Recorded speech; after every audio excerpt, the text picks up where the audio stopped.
Hey guys, Stacy here with Karma Rocks, and I just wanted to talk to you guys a little bit about a new topic, which is crystals that are used for protection.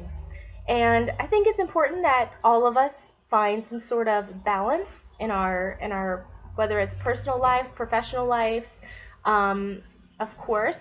But a really big way to do that and to reduce anxieties and stress and things of that nature is to have a crystal that offers some protection against negative energy. So I like to kind of start with what I think is the most important, which is the home. And so I'll talk to you guys about that first. So what I tend to recommend, and this is just what works best for me, there's a lot of tactics out there that people use, but this is just what tends to work for me. I have found that when it comes to your living space at home, that I would recommend using geodes. And I actually brought one today to show you guys, or I have one here. This is mine. It doesn't actually go anywhere. Um, Geodes and crystals, specifically individual crystals, and I'll explain that in just a second.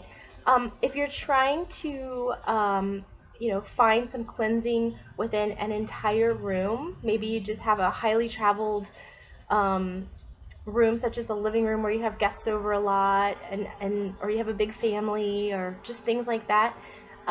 You may want to think about a geode, which is what I have here. And I wanted to show you guys an example. If you don't have to have one this big.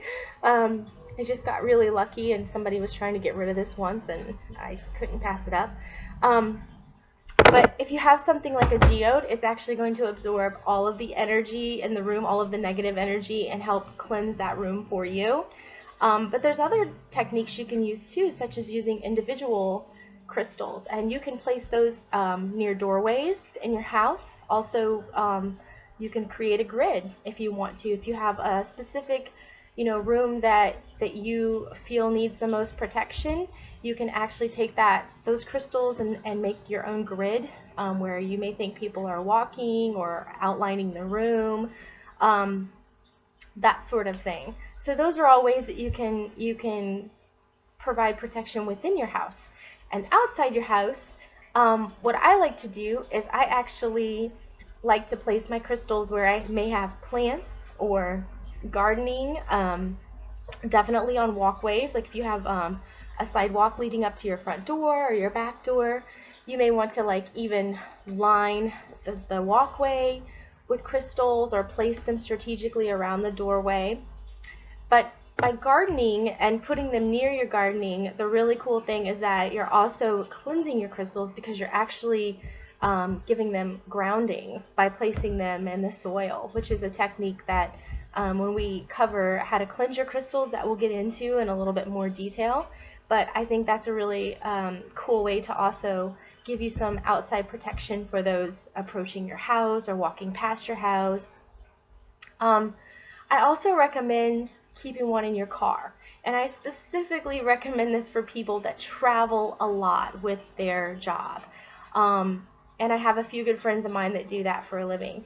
But when you're out and about, and especially if you are particularly sensitive, if you're empathic or a clairvoyant of some sort, you are going to pick up more on other people's energies. So I also like to keep one in my car if I'm driving around or doing a lot of driving. So that's an idea too.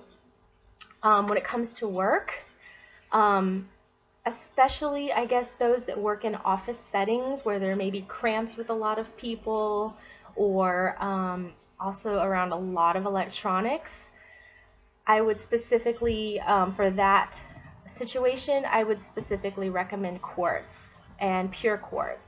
And that's mainly to help expel the static electricity that's coming off of the electronics, as well as any type of radiation that will help to absorb that. Um, as far as the other crystals that you would want to use in your house or your car or outside, the top two that I highly recommend for protection would be tourmaline and obsidian, both dark crystals, and those will tend to absorb negative energy as well. And then the geodes, any type of agate or anything like that would be really helpful. But Again, the geodes are really going to be more for an entire room. So maybe not a specific area, but an entire room. So those would be good to place in heavily traveled areas. Yeah, so just a little quick tutorial to help you guys out with getting to know crystals and learning about how to use them. I hope you guys enjoyed the tutorial and the video. I hope it helps. If you have any comments, please place them below. If you have any questions or comments, either or. And yeah, I hope that helps. All right, I hope you guys have a fabulous day. All right, take care.